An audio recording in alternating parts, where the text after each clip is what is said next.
సంపూర్ణ కార్తీక మహాపురాణము 6వ రోజు పారాయణము ఏకాదశాధ్యాయము వశిష్ఠ ఉవాచ.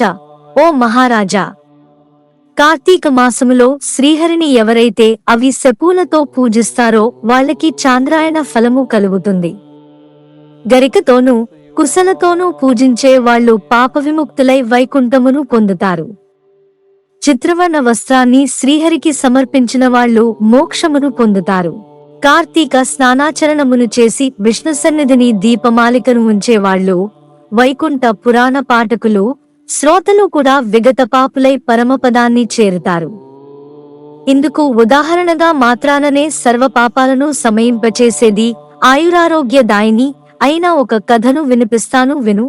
మందరోపాఖ్యానము. కళింగ దేశీయుడైన మందరుడనే ఒకానొక బ్రాహ్మణుడు స్నానసంధ్యా వందనాలన్నిటినీ విసర్జించి పరులకు కూలిపని చేస్తూ ఉండేవాడు. అతనికి పతివ్రత, సర్వసాముద్రికాది శుభలక్షణ సంపన్న, సద్గుణ సముచ్చయము చేత సుశీల అని పిలువబడే భార్య ఉండేది. భర్త ఎంత దుర్మార్గుడైనా కూడా అతని యందు రాగమే తప్ప ద్వేషము లేనిదై పాతివ్రత్య నిష్ఠాపరురాలై ఉండేది. కొన్నాళ్ల తరువాత కూలితో జీవించడం కష్టమని భావించిన మందరుడు వనగతుడై ఖడ్గపాణియే దారులు కాసి బాటసారులను కొట్టి వారి నుండి ధనమును అపహరిస్తూ కాలం గడపసాగాడు. ఆ దొంగ సొత్తును ఇరుగు పొరుగు దేశాలకు తీసుకునిపోయి అమ్మి ఆ సొమ్ముతో కుటుంబ పోషణ చేసేవాడు.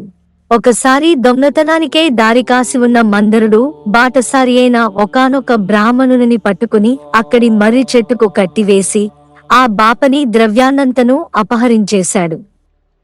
ఇంతలో అటుగా వచ్చిన పరమ క్రూరుడైన ఒక కిరాతకుడు దోచుకునిన మందరుడిని, దోచుకోబడి బంధితుడై ఉన్న బ్రాహ్మణుని ఇద్దరినీ కూడా చంపివేసి ఆ ద్రవ్యాన్ని తాను హరించుకుపోబోయాడు.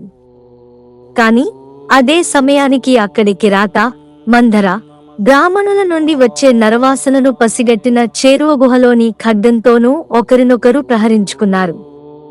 ఆ జగడంలో పులి, కిరాతకుడు కూడా ఏకకాలంలో మరణించారు. ఆ విధముగా మరణించిన విప్ర, మందర, వ్యాఘ్ర, కిరాతకుల జీవులు నలుగురు యమలోకమును చేరి కాలసూత్రమనే నరకాన్ని పొందారు. యమకింకరులు ఆ నలుగురిని పురుగులు, అమేధ్యముతో నిండి ఉన్న తప్త రక్తకూపంలో పడవేశారు.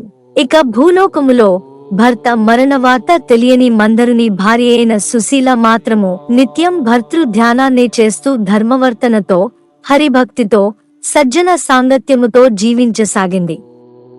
ఒకనాడు నిరంతర హరినామ సంకీర్తన తత్పరుడు, సర్వులయందున భగవంతుని దర్శించువాడు, నిత్యానంద నర్తనుడు అయిన ఒకానొక యతీశ్వరుడు ఈ సుశీల ఇంటికి వచ్చాడు.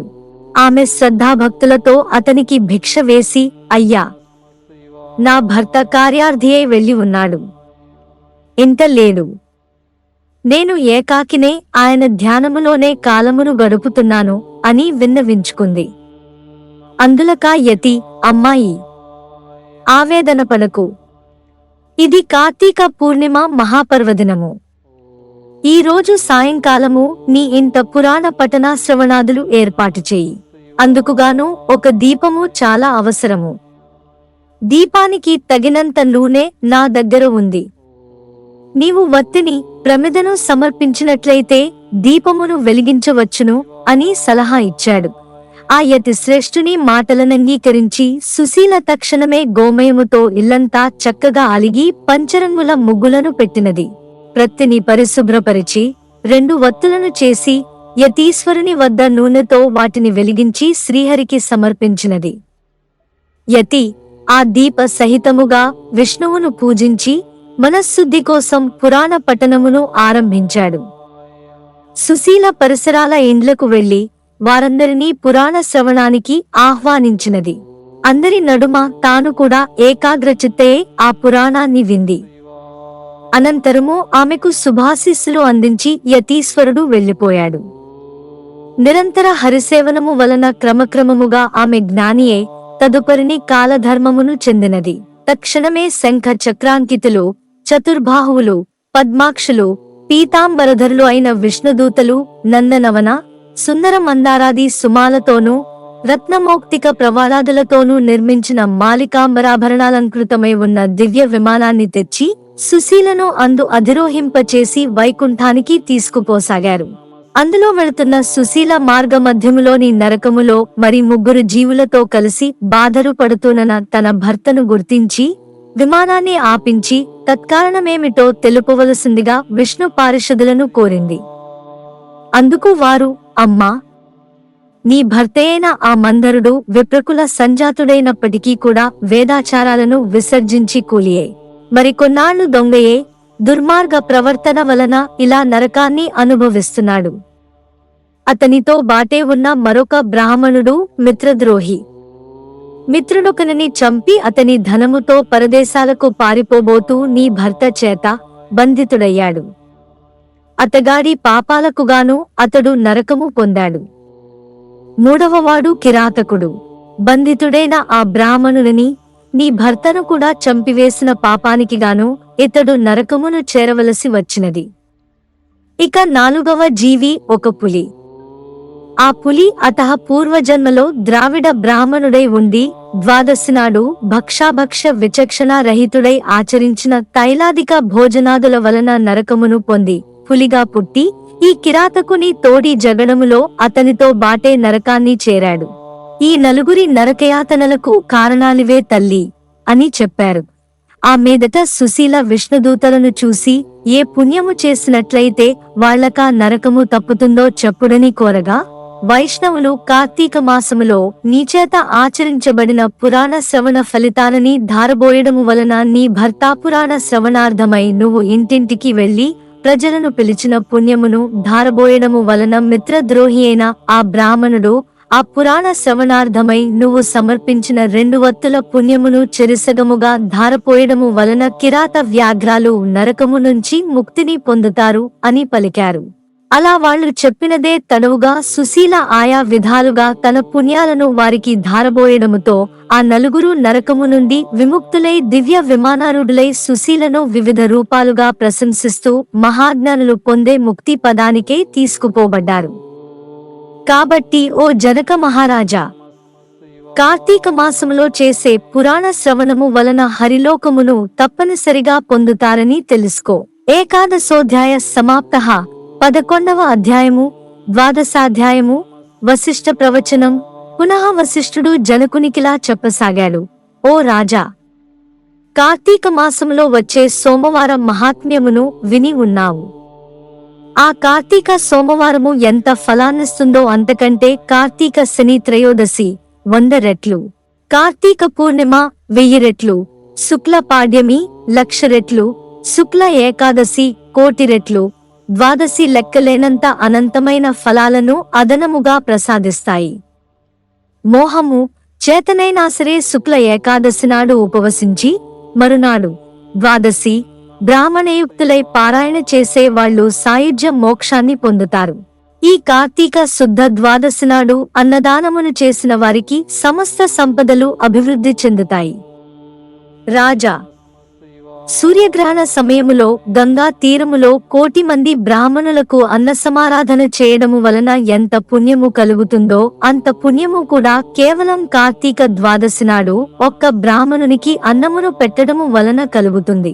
1000 గ్రహణ పర్వాలు, 10,000 వ్యతిపాత యోగాలు, 1,00,000 అమావాస్యా పర్వాలు ఏకమైనా కూడా ఒక్క కార్తీక ద్వాదశిలో 16వ వంతు కూడా చేయమని తెలుసుకో.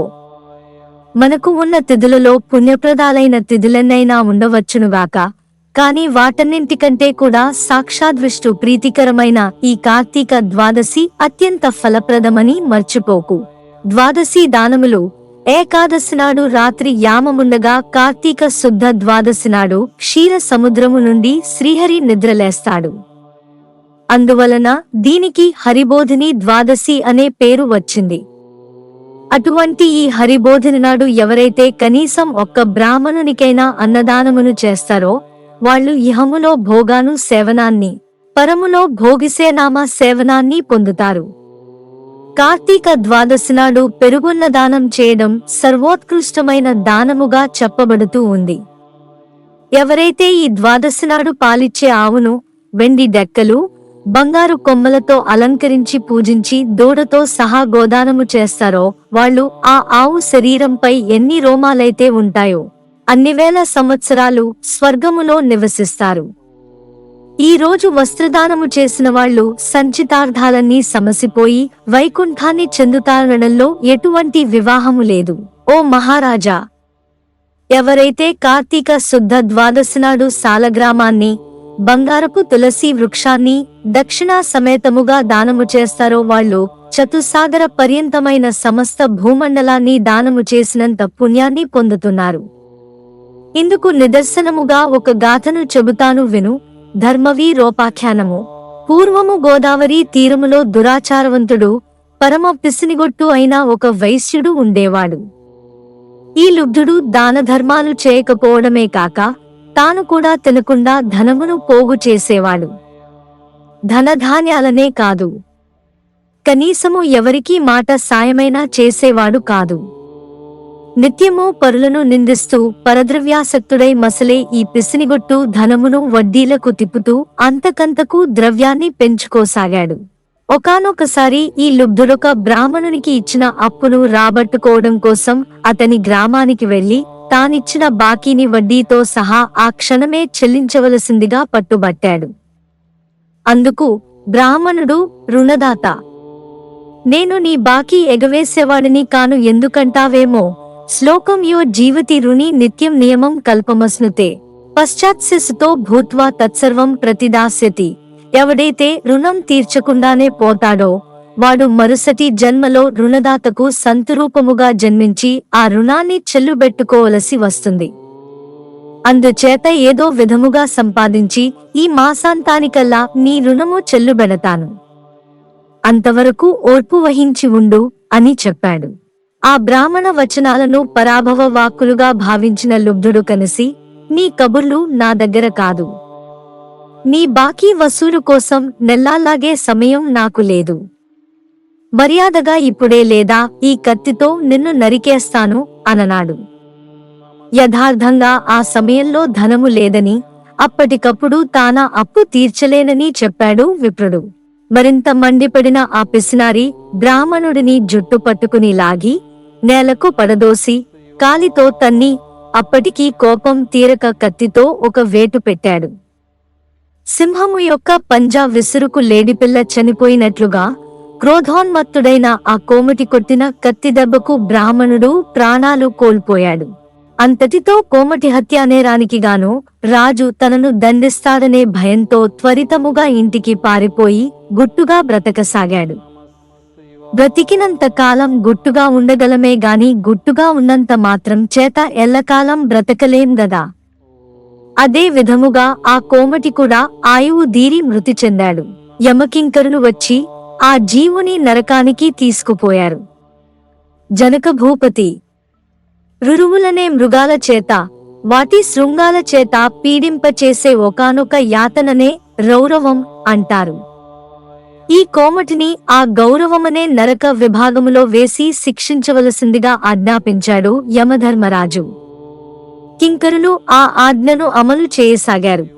ఇక ఈ భూలోకములో ఆ లుబ్ధ వైశ్యుని కుమారుడైన ధర్మవీరుడనేవాడు మహాదాత, పరోపకారియే, పిత్రార్జితమైన అగణిత ధనరాశులతో ప్రజాశ్రేయస్కై చెరువులు, నూతులు త్రవ్వించి తోటలు వేయించి వంతెనలు కట్టించి పేదలకు వివాహోపన్యనాదులు చేయిస్తూ యజ్ఞయాగాది క్రతువులను క్షుత్పీడితులకు తరతమ భేద రహితముగా అన్నదానాలను చేస్తూ ధర్మాత్ముడుగా పేరు పొందాడు. ఒకానొక నాడీ ధర్మవీరుడు విష్ణు పూజ చేసే సమయానికి త్రిలోక సంచారి అయిన నారద మహర్షి యమలోకము నుండి బయలుదేరి హరినామ స్మరణను చేసుకుంటూ ఈ ధర్మవీరుని తావుకు వచ్చాడు. ముంగిలికి వచ్చిన మునిరాజు నారదుని చూచి ధర్మవీరుడు భక్తి ప్రపత్తులతో ప్రణమిల్లాడు. అర్ఘ్యపాద్యాది వివిధోపచారాలతోనూ నారదుని పూజించి, నారదా, దేవర్షులైన మీరిలా మా భూవర్షానికి అందున నా గృహానికి విచ్చేయడం వలన నా జన్మధన్యమైంది. హే దివ్య ప్రభూ, నేను నీ దాసుడిని, నన్నేమి చేయమంటావో ఆజ్ఞాపించు, నువ్వేమి చెబితే అది చేస్తాను అని వినయపూర్వకముగా వేడుకున్నాడు. అందుకు సంతసించిన నారదముని చిరునవ్వు ముఖము కలవాడై, ధర్మవీరా, నా కోసము నువ్వేమీ చేయనక్కరలేదు. నీ శ్రేయస్సుకై చెబుతున్న నా ఈ మాటల్ని శ్రద్ధగా విను. కార్తీక ద్వాదశి శ్రీ మహావిష్ణువునకు అత్యంత ప్రియమైన రోజు. ఆ రోజున చేసిన స్నానదాన జప తపః ప్రభృతి కార్యాలన్నీ కూడా విశేషమైన ఫలాన్నిస్తాయి. ధర్మవీరా, సూర్యుడు తులారాశిలో ఉండగా కార్తీక ద్వాదశి ప్రాతఃస్నాతులై సాలగ్రామ దానమును చేసేవారు దరిద్రులు గాని, ధనికులు గాని, యతులు గాని, వానప్రస్థులు గాని, బ్రాహ్మణులు గాని, క్షత్రియులు గాని, వైశ్యులు గాని, శూద్రులు, స్త్రీలే గాని వాళ్ళెవళ్ళైనా సరే జన్మ జన్మాంతర కృత పాపాలను దహింపచేసుకున్న వాళ్లే అవుతారు. మరో ముఖ్య విషయమును చెబుతాను విను. నీ తండ్రి మరణించి యమలోకములో పడరాని పాట్లు పడుతున్నాడు. అతనికి నరకబాధ విముక్తిని సంకల్పించి నువ్వు కార్తీక ద్వాదశి నాడు సాలగ్రామ దానమును చెయ్యి. నారదుడు చెప్పినదంతా విని నవ్వేశాడు ధర్మవీరుడు. పైపెచ్చు, నారద మునీంద్ర, నా తండ్రి పేరున గో, భూ, తిల, సువర్ణాది దానాలు ఎన్నో చేశాను. వాటివల్ల వెలువరించబడని నరకయాతన కేవలం సాలగ్రామమనే పేరు కలిగిన రాతిని దానము చేస్తే సాధ్యమవుతుందా? అయినా ఆ సాలగ్రామమనే రాయి ఎందుకు ఉపయోగపడుతుంది? తినడానికా పనికిరాదు, అలంకారానికా నవరత్నాలలోనిది కాదు. ఏ రకంగానూ ఎవరికీ కూడా పనికిరాని దానిని నేనెందుకు దానము చేయాలి? రాతి దాతకు కీర్తి ఉండదు, ఆ దానమును పట్టినవానికి సుఖమూ ఉండదు. కాబట్టి ఆ సాలగ్రామ దానమును నేను చెయ్యనుగాక చెయ్యను అన్నాడు. నారదుడంతా అనునయముగా చెప్పినా కూడా ధర్మవీరుడు తన మూర్ఖత్వాన్ని వదలనూ లేదు, సాలగ్రామ దానానికి అంగీకరించనూ లేదు. అంతటితో నారదుడు అంతర్హితుడైపోయాడు. మరికొంతకాలానికి ధర్మవీరుడు మరణించాడు. గౌరవనీయులు, సర్వహితాత్ములు అయిన పెద్దల మాటలను పాటించని పాపానికి సాలగ్రామ దానము చేయకపోవడము వలన దత్తుడై అనంతరము 3 మార్లు పులిగాను, 3 సార్లు కోతిగాను, 5 సార్లు ఆబోతుగాను, 10 పర్యాయాలు స్త్రీగాను జన్మించి వైధవ్య పీడను పొందడం జరిగింది. పునః 11వ జన్మలో కూడా ఒకానొక యాచకుని పుత్రికగా జన్మించవలసి వచ్చింది. పురాకర్మ వలన పెండ్లి కుమారుడు అనతికాలంలోనే మరణించడంతో ఒక్కగానొక్క కూతురికి కలిగిన వైధవ్యానికి చింతించి ఆ యాచక బ్రాహ్మణుడు జ్ఞాన దృష్టి చేత తన కూతురి పురాకర్మను గత పాపఫలాన్ని తెలుసుకున్నవాడై ఆ విషయాలన్నీ ఆమెకు సవిస్తరంగా చెప్పి కార్తీక సోమవారం నాడు వేదోక్త విధిగా జన్మజన్మార్జిత పాపనాశకమైన సాలగ్రామ దానాన్ని చేయించాడు. ఆ పుణ్యఫలావాప్తి వలన మరణించిన పెండ్లి కొడుకు పునర్జీవితుడయ్యాడు. ఆ దంపతులు ఇహ జీవితాన్ని ధర్మకామ సౌఖ్యాలతో గడిపి కాలాంతర స్వర్గమును చేరి పుణ్యఫలానుభవ వాప్తులయ్యారు. తదుపరి ధర్మవీరుడు 23వ జన్మగా ఒక బ్రాహ్మణుని ఇంట శిశువుగా పుట్టి పూర్వజన్మలో చేసిన మహత్వపూర్వక సాలగ్రామ దాన పుణ్య విశేషము వలన జ్ఞానియే ప్రతివర్ష ప్రయుక్త కార్తీక సోమవారము పర్వదినాలలో సాలగ్రామ దానాన్ని ఆచరిస్తూ ఆ పుణ్యఫలముగా మోక్షప్రాప్తుడయ్యాడు. ఇతగాడి సాలగ్రామ దాన మహాపుణ్యము వలన గౌరవ గతుడైన ఇతని తండ్రి కూడా నరకము నుండి విముక్తుడయ్యాడు. కాబట్టి జనక మహారాజా, కార్తీక మాసములో సాలగ్రామ దానము చేత విష్ణువు సంప్రీతుడై విశేష పుణ్యాన్ని కల్పిస్తాడని ధృవపరుచుకో. ఎంతటి పాపానికైనా సరే కార్తీక మాసంలో సాలగ్రామ దానమును చేయడమే సర్వోత్తమమైన ప్రాయశ్చిత్తము. ఇంతకు మించిన ప్రాయశ్చిత్తము మరొకటి లేదు అనడంలో ఏ మాత్రమూ అతిశయోక్తి లేదు. ఏవం శ్రీస్కాంద పురాణాంతర్గత కార్తీక మహాత్మ్యే ఏకాదశ ద్వాదశాధ్యాయో 11-12 అధ్యాయములు. ఆ రోజు పారాయణము సమాప్తము.